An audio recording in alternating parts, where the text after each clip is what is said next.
إن الحمد لله نحمده ونستعينه ونستغفره ونؤمن به ونتوكل عليه ونعوذ بالله من شرور أنفسنا ومن سيئات أعمالنا من يهده الله فلا مضل له ومن يضلله فلا هادي له ونشهد أن لا إله إلا الله وحده لا شريك له ونشهد أن سيدنا وسندنا وحبيبنا وأولانا ومولانا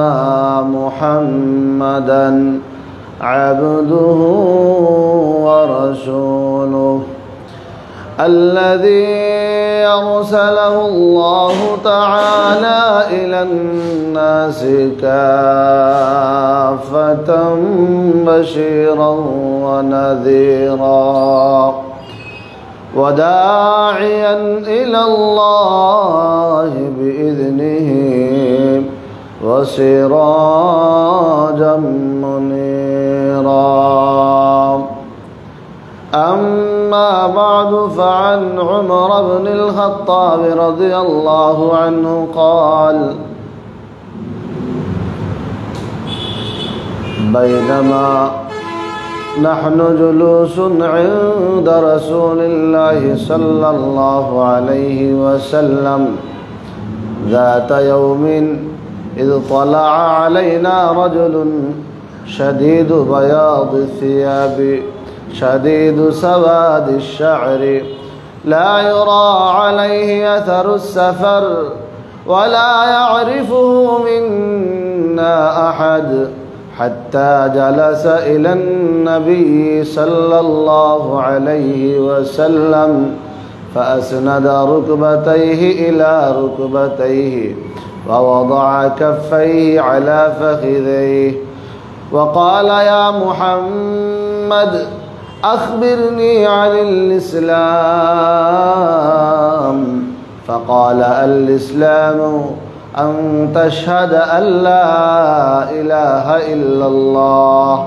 وأن محمدا عبده ورسوله وتقيم الصلاة وتؤتي الزكاة وتصوم رمضان وتحج البيت إن استطعت إليه سبيلا إلى آخر الحديث. صدق الله العلي العظيم وصدق رسوله النبي الأمي الكريم ونحن على ذلك لمن الشاهدين والشاكرين والحمد لله رب العالمين. الحمد لله আল্লাহ রব্বুল আলামিনের দরবারে লক্ষ কোটি শুকরিয়া। রব্বে করিম নিজ দয়াময় গুণে আপনাকে আমাকে সুস্থ সবল রেখে ঈমানের অবস্থায় মহিমান্বিত রমজানুল মুবারকের রজনীতে এরকম একটি দিনই মাহফিলে দিন সম্পর্কে কিছু কথা বলা এবং শোনার জন্য সমবেত হওয়ার তৌফিক দান করেছেন। সবাই শুকরিয়া আদায় করে বলি আলহামদুলিল্লাহ। আমরা গতকাল আপনাদের সামনে হাদিসে জিবরিল পড়েছিলাম এবং হাদিসে জিবরিলের অংশবিশেষ আলোচনা করেছিলাম। আজকে বাকি অংশ আলোচনা করব। আল্লাহ রাব্বুল আলামিন আমাদেরকে যতটুকু তৌফিক দান করেন ততটুকুই আলোচনা করব। ওমা তৌফিক ইল্লা বিল্লাহ আলাইহি তাওয়াক্কালতু ওয়া ইলাইহি উনীব। জিবরিল আমিন মানুষের ভেষ ধরে আল্লাহর হাবিব সাল্লাল্লাহু আলাইহি ওয়াসাল্লামের সামনে এসে বসে হাঁটুতে হাঁটু লাগিয়ে নিজের হাত নবীজির হাঁটুর উপর রেখে আল্লাহর হাবিব সাল্লাল্লাহু আলাইহি সাল্লামকে জিজ্ঞাসা করেছিলেন আখবিরনি আনিল ইসলাম, আপনি ইসলাম সম্পর্কে কিছু বলুন। আল্লাহর হাবিব সাল্লাল্লাহু আলাইহি ওয়াসাল্লাম উত্তরে বলেছেন, আল ইসলাম আন তাশহাদা আল্লা ইলাহা ইল্লাল্লাহ।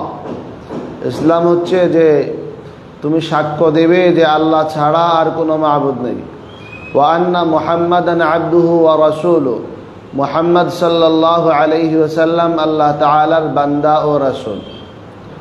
ওয়া তুকিমাস সালাহ, নামাজ কায়েম করবে। ওয়া তুতিজ যাকাত, ওয়া তুআদ্দিয়াজ যাকাত, এবং যাকাত দিবে। ওয়া তাসুমা রমাদান, রমজানের রোজা রাখবে। ওয়া তাহুজ্জাল বাইতা ইন ইসতাতা'তা ইলাইহি সাবিলা। নবীজি বলেন, তুমি যদি আল্লাহর ঘর পর্যন্ত সফর করার সক্ষমতা রাখো, সামর্থ্য রাখো, তাহলে তুমি আল্লাহর রাস্তায় সফর করবে হজের জন্য। গতকালকে আমরা আলোচনা এই পর্যন্ত করেছিলাম, হজের আগ পর্যন্ত আমরা আলোচনা মোটামুটি ভেঙ্গে ভেঙ্গে ব্যাখ্যা করেছিলাম। তো আল্লাহর হাবিব সাল্লাল্লাহু আলাইহি সাল্লাম বলেন যে ইসলাম বা মুসলমান হতে হলে তাওহীদের সাক্ষ্য দিতে হবে। প্রথমে আল্লাহর এক আল্লাহকে স্বীকার করতে হবে, তার সাথে কোনো শরিক নেই, ইবাদতের উপযুক্ত আর কেউ নেই, এটা সাক্ষ্য দিতে হবে। এরপরে আল্লাহর প্রেরিত রাসূল, সর্বশ্রেষ্ঠ রাসূল, সর্বশ্রেষ্ঠ নবী, সৈয়দুল মুরসালিন, সৈয়দুস সাকালাইন, সৈয়দুল ইনসি ওয়াল জিন, জনাবে মুহাম্মদুর রাসূলুল্লাহ সাল্লাল্লাহু আলাইহি ওয়াসাল্লামকে সর্বশেষ নবী, সর্বশ্রেষ্ঠ নবী হিসাবে মেনে নিতে হবে, স্বীকৃতি দিতে হবে। এরপরে নামাজ কায়েম করতে হবে, এরপরে রোজা রাখতে হবে, এরপরে যাকাত ফরজ হলে যাকাত দিতে হবে, এরপরে হজের সামর্থ্য রাখলে হজ করতে হবে। তো হজের সামর্থ্য রাখলে হজ ফরজ হয়। যাকাতের সামর্থ্য থাকলে যাকাত ফরজ হয়, মানে নেসাব পরিমাণ মালের মালিক হলে, 1 বছর অতিবাহিত হলে যাকাত ওয়াজিব হয়। তো যাকাত সম্পর্কে আমরা কয়েকদিন লাইভে যাকাতের মাসআলা মাসাইল আলোচনা করেছি এবং ইনশাআল্লাহ ভবিষ্যতে আরও আলোচনা হবে। আজকে আমরা ইনশাআল্লাহ হজ সম্পর্কে কিছু আলোচনা করব এবং হাদিসের বাকি অংশের দিকে এগিয়ে যাব ইনশাআল্লাহ। তো আল্লাহর হাবিব সাল্লাল্লাহু আলাইহি সাল্লাম বলেন, তোমার পক্ষে যদি হজ করা সম্ভব হয় তাহলে হজ করবা। মানে হচ্ছে হজের সামর্থ্য থাকলে হজ ফরজ হয়। কোরআনে কারিমে আল্লাহ বলেছেন, ওয়ালিল্লাহি আলান নাসি হিজ্জুল বাইতি মান ইসতাতাআ ইলাইহি সাবিলা। আল্লাহ রাব্বুল আলামিন বলেন, মানুষের উপর আল্লাহর পক্ষ থেকে প্রদত্ত যেসব ফরজ দায়িত্ব রয়েছে তাদের মধ্যে একটি হচ্ছে হিজ্জুল বাইত, আল্লাহর ঘরের হজ করা, আল্লাহর ঘরের তাওয়াফ করা, জিয়ারত করা, বাইতুল্লাহ জিয়ারত করা। এটা আল্লাহর যত ফরজ বিধান রয়েছে তার মধ্যে থেকে একটি। প্রশ্ন জাগে, তাহলে কি সারা পৃথিবীর সব মানুষ, বিশেষত মুসলমানদের উপর, পুরুষ মহিলা শিশু আবাল বৃদ্ধ বনিতা সবার উপর কি হজ ফরজ? উত্তর হলো, আল্লাহ রাব্বুল আলামিন নিজেই দিয়ে দিয়েছেন, মান ইসতাতাআ ইলাইহি সাবিলা। যে বাইতুল্লাহ পর্যন্ত যেতে যাওয়ার রাহ খরচ, পথের খরচ বহন করতে সক্ষম, তার উপর ফরজ। তবে হ্যাঁ, ছোট নাবালক ছেলে বা মেয়ে যারা, তাদের উপর যেহেতু শরীয়তের বিষয়গুলো ফরজ হয় না, কোনো বিধান ফরজ হয় না, এজন্য নাবালক ছেলে সম্পদের মালিক হলেও, রাহ খরচ থাকলেও তার উপর হজ ফরজ হবে না। তো আল্লাহ বলছেন, ওয়ালিল্লাহি আলান নাসি হিজ্জুল বাইতি মান ইসতাতাআ ইলাইহি সাবিলা। বাইতুল্লাহ পর্যন্ত যেতে যে রাস্তা, পথ রয়েছে, সেই পথের খরচ যাদের পক্ষে বহন করা সম্ভব, তাদের উপর হজ ফরজ, তারা আল্লাহর জন্য হজ করবে। এখন প্রশ্ন হলো, পথের খরচ কতটুকু এবং এর দ্বারা উদ্দেশ্য কি? ফুকাহায়ে কেরাম এর সবিস্তার আলোচনা করেছেন ফিকহের কিতাবাদিতে। ইসলামী আইন শাস্ত্রবিদ, আইনজ্ঞরা সবিস্তারে আলোচনা করেছেন যে মানুষ কখন হজের সামর্থ্য রাখে বা কতটুকু সম্পদ থাকলে বা কি কি শর্ত পূরণ করলে হজ করা ফরজ হবে, এই বিষয়ে বিস্তারিত আলোচনা করেছেন। আলোচনার সারাংশ হচ্ছে, কোনো মানুষের যদি জাদ এবং রাহেলা এই দুইটা জিনিস থাকে তার উপর হজ ফরজ হয়ে যায়।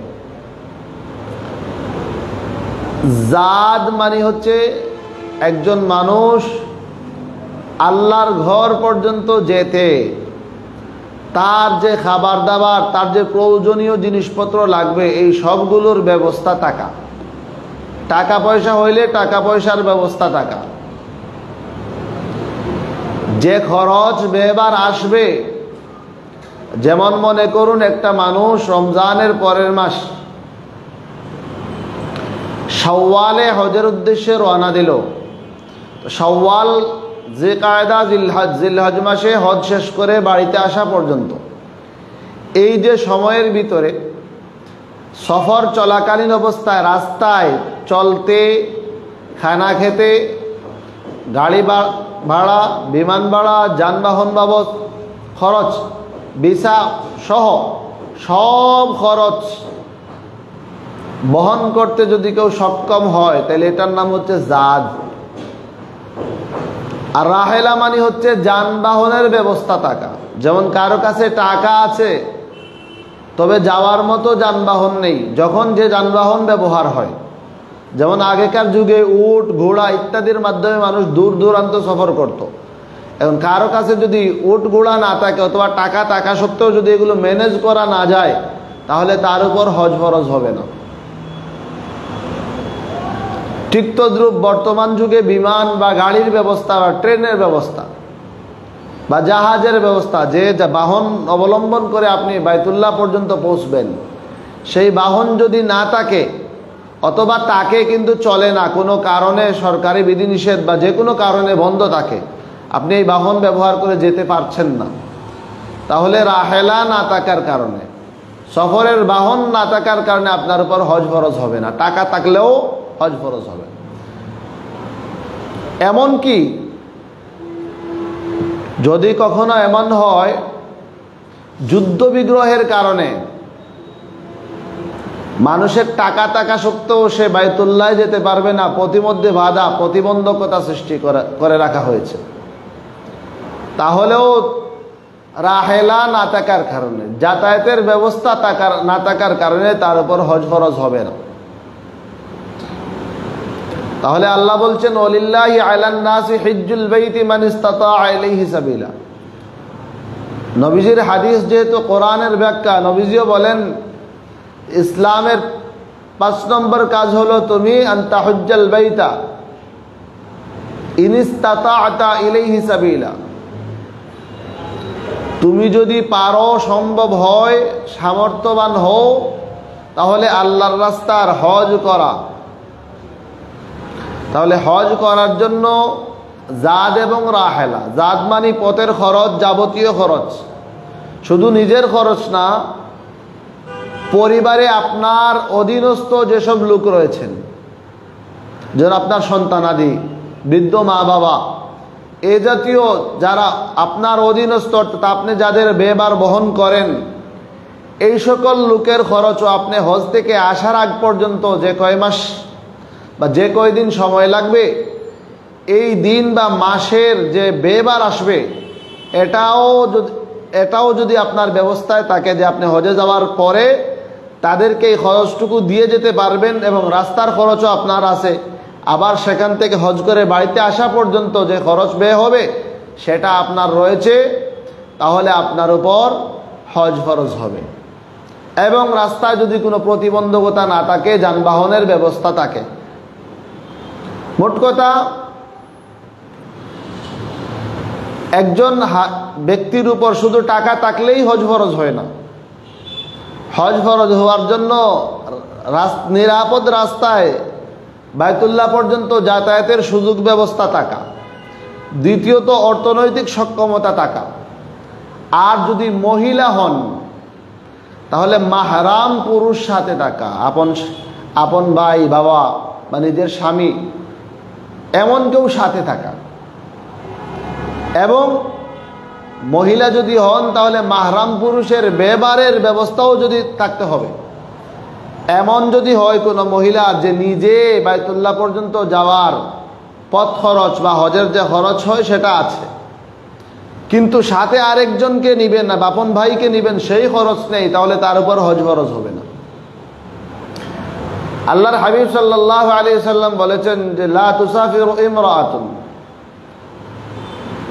ইয়াওমান ওয়া লাইলাতান, কোন মহিলা যেন একদিন অথবা এক রাত্রির রাস্তা সফর না করে ইল্লা ওয়া মাআহা যু রাহমিন মাহরামিন, তার সাথে যদি মাহরাম কোনো পুরুষ না থাকে তাহলে কোনো মহিলা যেন একদিন এক রাত 24 ঘন্টার বেশি দূরে যেন সফর না করে। আর শরঈ মুসাফিরের জন্য 3 দিন 3 রাত 48 ঘন্টার দূরত্ব, 48 ঘন্টার দূরত্ব সমপরিমাণ জায়গায় কোনো মহিলা একাকী যাবে, শরীয়ত এটা এলাও করে না। তো সৌদি আরব বা বায়তুল্লাহ আমাদের এখান থেকে অনেক দূরে, এই জন্য কোনো মহিলার টাকা পয়সা থাকলেও যদি মাহরাম সাথে নিয়ে যেতে সক্ষম না হয় তাহলে তার উপর হজ ফরজ হয় না। আগেকার সৌদি গভর্নমেন্টের নিয়ম ছিল যে মাহরাম ছাড়া কেউ হজ বা উমরাতে যেতে পারতো না, কিন্তু এখন শুনেছি নিয়ম করেছে যে মাহরাম ছাড়াও যাওয়া যায়। কিন্তু এই নিয়ম করলেও এভাবে যাওয়া ঠিক হবে না, জায়েজ হবে না। অনেকে আছেন যে বেয়াইয়ের সাথে হজে চলে যান, তা আপনি হজে যাচ্ছেন আল্লাহর হুকুম মানার জন্য, বেয়াই তো আপনার জন্য হারাম, বেয়াইয়ের সামনে বের হওয়া তো আপনার জন্য জায়েজ নাই। তো এই লোকটার সাথে আপনি আল্লাহর হুকুম মানার জন্য বায়তুল্লাহ সফর করবেন, এটা কেমনে হবে? এই জন্য মাহরাম পুরুষ যদি না থাকে কোনো মহিলার, অথবা আপন স্বামী না থাকে, তাহলে মহিলার সম্পদ থাকলেও তার উপর হজ ফরজ হয় না। তো আল্লাহর হাবিব সাল্লাল্লাহু আলাইহি ওয়াসাল্লাম বললেন ওয়ালিল্লাহি আলান নাসি হিজ্জুল বাইত, আল্লাহ রাব্বুল আলামিন বলেন ওয়ালিল্লাহি আলান নাসি হিজ্জুল বাইত মান ইসতাতা ইলাইহি সাবিলা। নবীজি এটার ব্যাখ্যায় বলেন যে তাসুমা রমাদান ওয়া তাহুজ্জাল বাইতা ইন ইসতাতা ইলাইহি সাবিলা, রমজানের রোজা রাখবে, যাকাত দিবে, নামাজ কায়েম করবে, শাহাদা পাঠ করবে, এবং সাথে সাথে যদি হজ করার সামর্থ্য রাখে তাহলে হজ করবে। এখানে আরেকটা বিষয় বলে রাখি, এই যে আমাদের যে যুগ, এই যুগ তো একটু ভাইরাল হওয়ার যুগ, ভাইরাল হওয়ার প্রবণতা সব ক্ষেত্রেই চলে।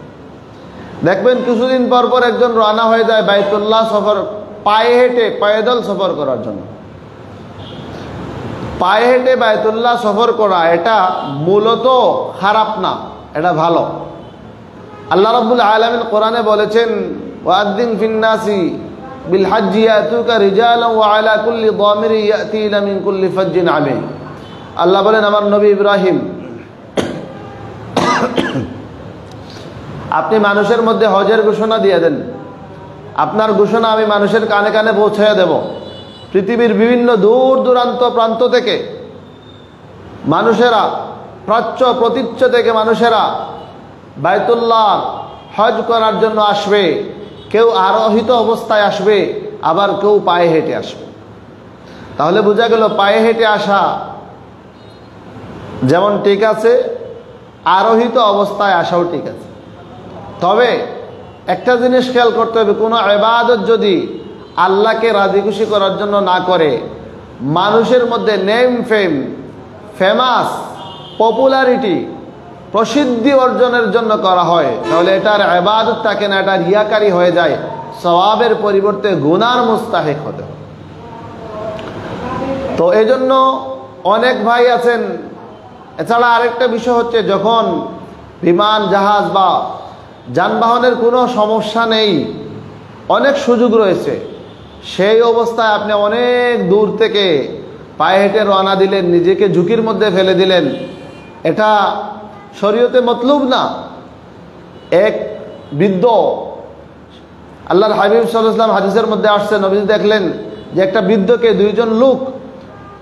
দুইজন লোকের কাঁধে এরকম ভাবে ভর করে একটা বৃদ্ধ হজ করছে, পা টেনে টেনে টেনে ছেড়ে নিয়ে এরকম ভাবে হজ করছে। আল্লাহর হাবিব সাল্লাম জিজ্ঞাসা করলেন কি হয়েছে? তখন তারা বলল উনি মান্নত করেছিল যে পায়ে হেঁটে হজ করবে, এই জন্য এভাবে অন্যের কাঁধে ভর করে সে পায়ে হাঁটাটা পূরণ করছে। আল্লাহর হাবিব সাল্লাল্লাহু আলাইহি সাল্লাম বললেন যে আল্লাহ রাব্বুল আলামিন তোমার এই হজের মুখাপেক্ষী না।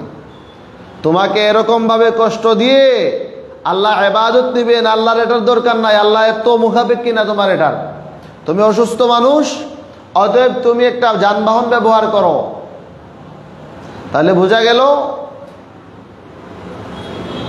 কষ্ট যেটা পালন করা সম্ভব না বা অনেক কঠিন, এরকম কাজ সাধারণ মানুষ করবে না, করার জন্য নবীজি বলেন নাই। এখানে আরেকটা বিষয় কি, ছেলেরা তো সফরে যাচ্ছে, আপনারা দেখেছেন ইন্ডিয়া থেকে সানা আনসারি নামে এক মহিলা, সেও কি হয়ে গেছে, হজের উদ্দেশ্যে একাকে রওনা দিয়েছে। আস্তাগফিরুল্লাহ, আস্তাগফিরুল্লাহ আল আযীম। আচ্ছা, যেখানে নবীজি বলছেন কোন মহিলা একদিন অথবা এক রাত দূরত্ব সমপরিমাণ 24 ঘন্টার দূরত্ব পথ একাকী যেন অতিক্রম না করে মাহরাম ছাড়া, ওই জায়গায় একটা মহিলা 2000, 3000, 4000 কিলোমিটার দূরে একাকী রওনা দেয় কেমনে? হজের সফর হইলেও তো এটা না যায়। এরপরে এখানে প্রতিটা মুহূর্তে মুহূর্তে ভিডিও করা হচ্ছে এবং উনি এক এক জায়গায় গিয়ে এক এক কালারের বোরকা পড়তেছে, মনে হচ্ছে যেন বোরকার কোম্পানির নিউজ অ্যাডভার্টাইজ করছে। আল ইয়াযু বিল্লাহ। কিয়ামতের আগে এগুলো চলবে, আরো অনেক কিছু আপনারা দেখবেন যে দিনের নামে অনেক কিছু, তো দিনকে একটা ফ্যাশন বানানো হচ্ছে। যাই হোক, তো বলছিলাম হজের ক্ষেত্রে মহিলার উপর হজ তখনই ফরজ হয় যখন অর্থনৈতিক সক্ষমতার পাশাপাশি কোনো মাহরাম পুরুষকে সাথে নিয়ে যাওয়ার সেই সক্ষমতাও থাকে। এমনকি কোনো মহিলার যদি কোটি টাকাও থাকে, মাহরাম কোনো পুরুষ না থাকে, তাহলে এই মহিলার উপর সারা জীবনে হজ ফরজ হবে না। হজ ফরজ হবে না, যে জায়গায় হজ ফরজই নাই, যে জায়গায় জায়েজই নাই, ওই জায়গায় আপনি একাকী সফরে এবং বাইতুল্লাহ আল্লাহর ইবাদতের জন্য আল্লাহর হুকুম লঙ্ঘন করে আপনি যাবেন, এটা কেমন কথা? আপনি আল্লাহর ইবাদত পালন করার জন্য যাবেন, হজ করার জন্য যাবেন, অথচ আল্লাহর হুকুমকে লঙ্ঘন করে যাচ্ছেন। আল্লাহ আপনার উপর তো বাধ্য করেন নাই, তাহলে আপনি কেন এটা করবেন? এরপরে আল্লাহর হাবিব সাল্লাল্লাহু আলাইহি সাল্লামের হাদিসের মধ্যে, হাদিসে জিবরিলে আমাদের যে আলোচনা চলছিল, নবীজি জিবরিলকে উত্তর দিলেন যে ইসলাম হচ্ছে এক আল্লাহকে মানা, সাক্ষ্য দেওয়া, এবং মুহাম্মদ সাল্লাল্লাহু আলাইহি সাল্লাম আল্লাহর রাসূল, এটা সাক্ষ্য দেওয়া। এরপরে নামাজ কায়েম করবে, তুমি রোজা রাখবে, যাকাত দিবে, যাকাত ওয়াজিব হলে, এবং সামর্থ্য থাকলে হজ করবে।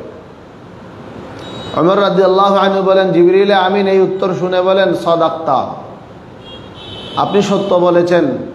ওমর রাদিয়াল্লাহু আনহু বলেন, ফাআজিবনা লাহু ইয়াসআলুহু ওয়া ইউসাদ্দিকুহু, আমরা বড় আশ্চর্য হলাম যে লোকটা নিজে প্রশ্ন করে আবার উত্তর দেয়।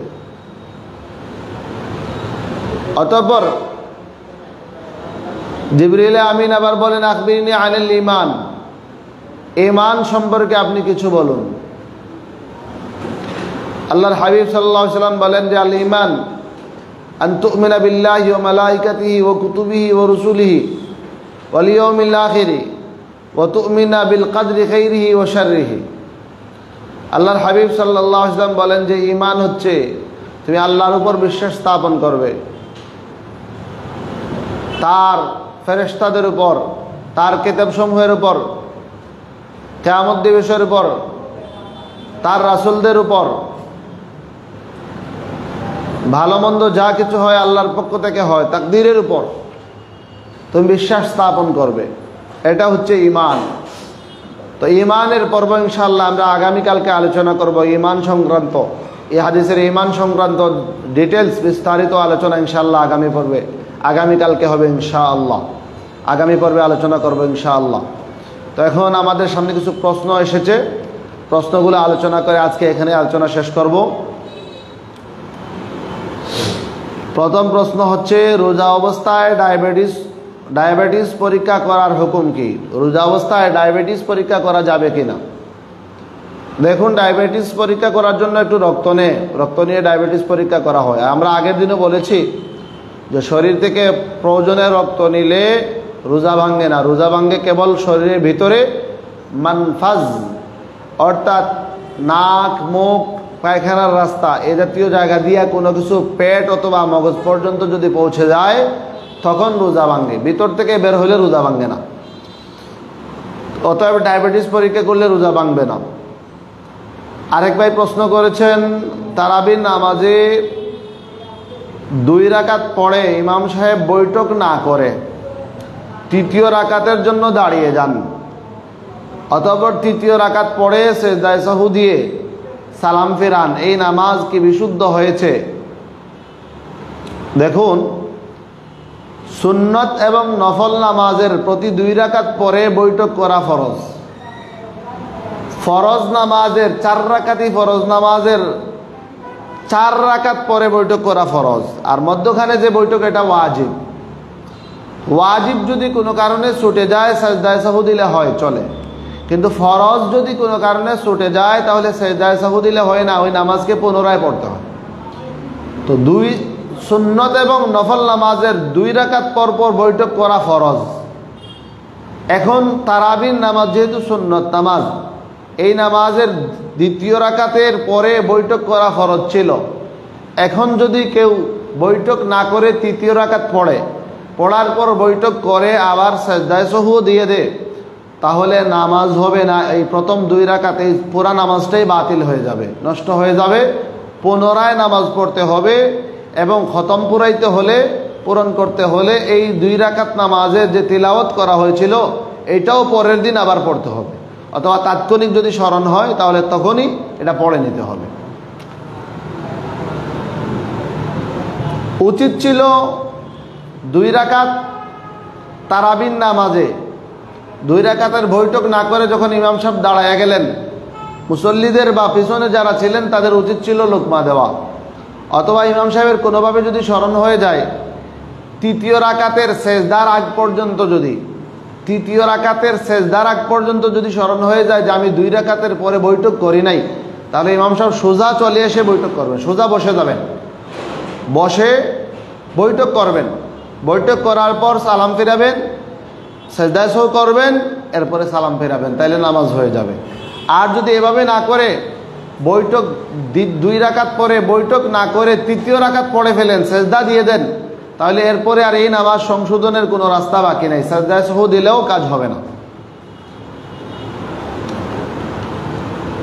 এখানে এক ভাই প্রশ্ন করেছেন,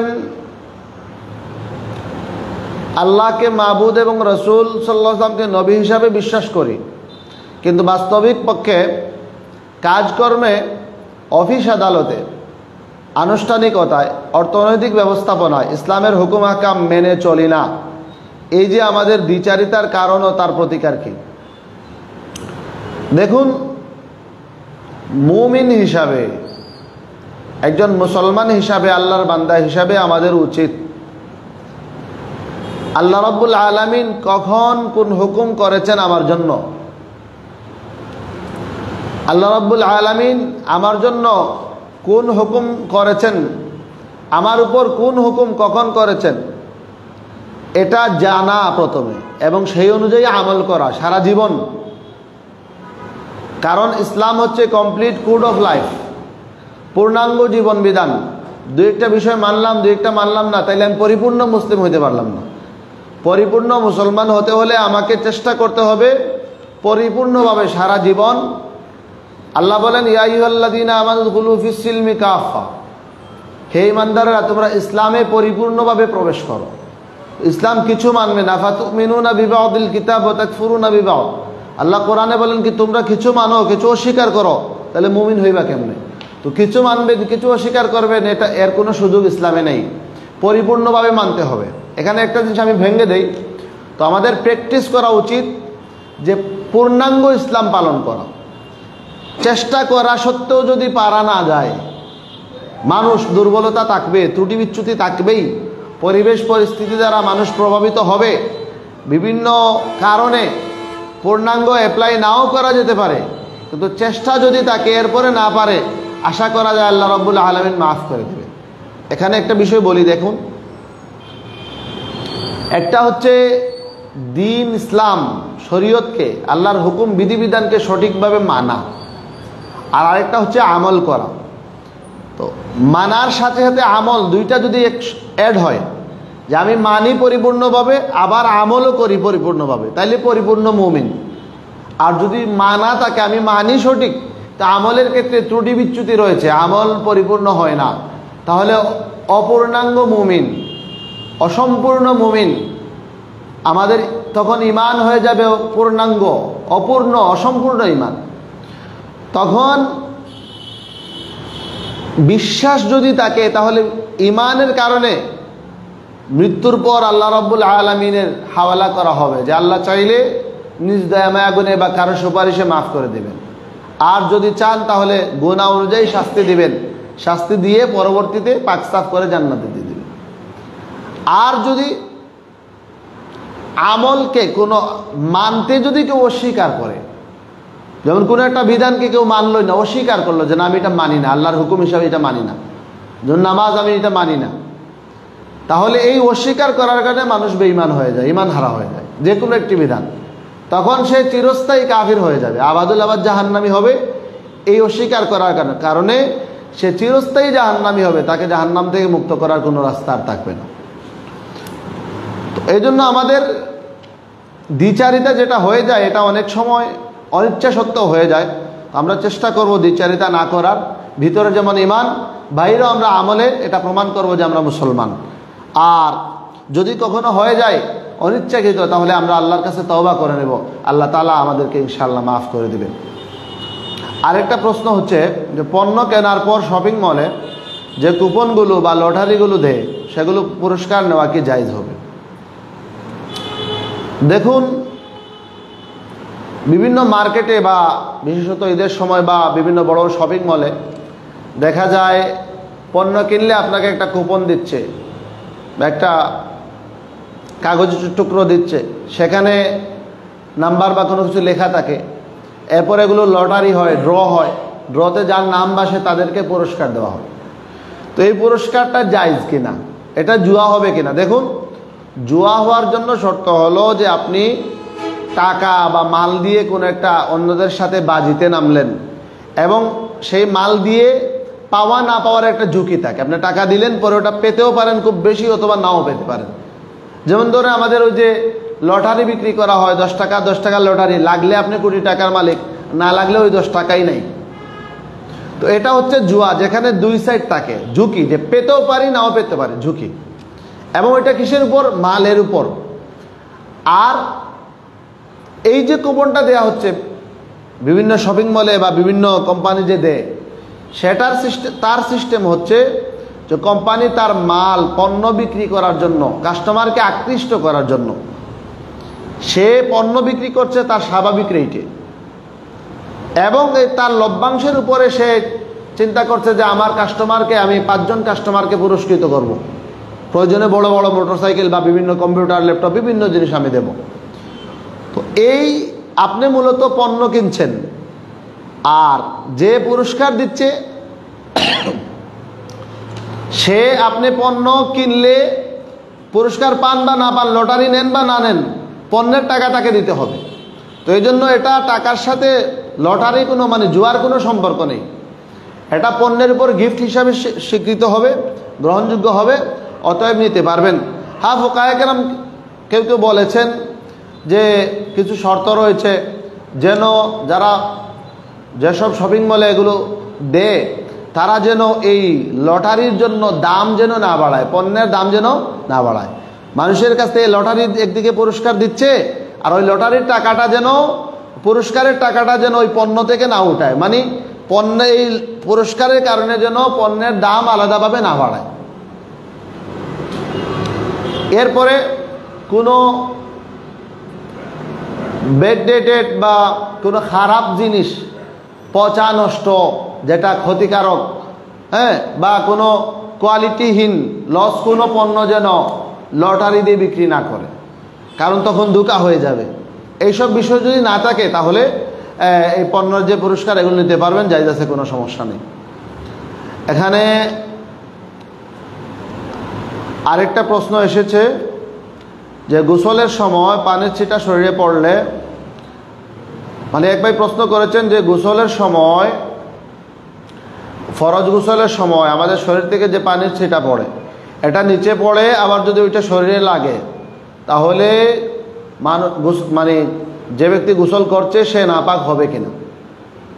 দেখুন, এই প্রশ্ন শুনে আমার একটা ঘটনা মনে হয় স্মরণ হয়ে গেল যে অনেক আগে আমাদের বাসার পাশে বাসায় একজন মহিলা আসলেন। তো উনি আমার ফ্যামিলিকে, মানে আহলিয়াকে, উনিও আলিমা ছিলেন, তো ওনাকে জিজ্ঞাসা করছেন যে এরকম একজন মহিলা, উনি তালিম করেন, তো উনি ফতোয়া দিয়েছেন যে গোসলের সময় যদি পানির ছিটা আপনার শরীর থেকে যে পানিটা পড়ছে সেই ছিটাটা যদি আপনার উপরে আবার লেগে যায় তাহলে আপনার গোসল নষ্ট হয়ে যাবে, শরীর নাপাক হয়ে যাবে।